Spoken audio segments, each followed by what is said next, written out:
À l'origine, il y a une envie d'écrire sur la première expérience professionnelle. D'une part, parce que je considère que dans notre société moderne, c'est l'un des derniers rites de passage à l'âge adulte.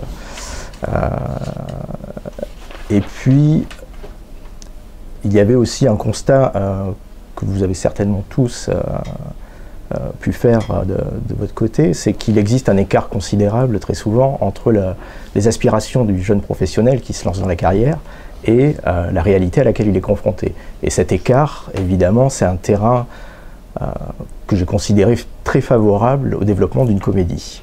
Je voulais développer une comédie avec ce sujet, mais je ne voulais pas que ce soit une comédie vaine, je voulais vraiment qu'il y ait du sens, qu'il y ait du fond. Et donc j'ai tenté, à chaque fois que cela a été possible, de donner une symbolique aux situations humoristiques qu'on retrouve tout au long du roman. Je souhaite que le lecteur arrive à visualiser très facilement les scènes, donc je travaille beaucoup là-dessus. Donc, comme je vous le disais, j'ai des influences du cinéma, hein, de Blake Edwards, Jacques Tati, mais jusqu'à Pierre Richard et son François Pignon.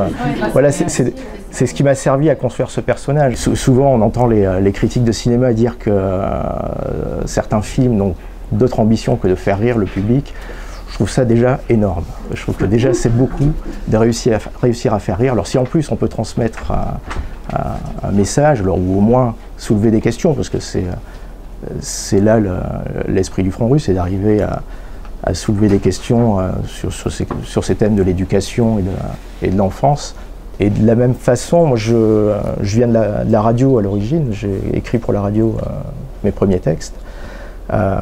Et donc je fais attention à ce que voilà, le découpage, les fins de chapitre, toutes ces choses-là, qu'il y ait des chutes qui viennent animer la lecture, et puis qu'il y ait un rythme, donc qu'il n'y ait jamais rien qui accroche, qu'il y ait une fluidité du texte en permanence. Et, donc je me lis le texte à haute voix, je travaille énormément là-dessus. Alors c'est vrai que c'est apparu comme un ovni dans la rentrée littéraire l'année dernière. Il y avait peu de romans humoristiques. Et puis je crois que c'est pas tellement dans la tradition française d'écrire sur ce ton-là.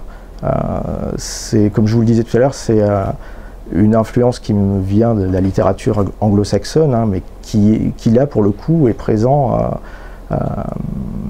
depuis très longtemps, hein, que ce soit depuis Shakespeare, en passant par Laurence Sterne jusqu'à Jonathan Coe aujourd'hui. Il y a toujours une composante humoristique qu'on tend à voir revenir ces dernières années dans la littérature française, et ça je m'en réjouis. Je travaille pour la fonction publique et c'est la raison pour laquelle j'ai aussi choisi une administration pour toile de fond.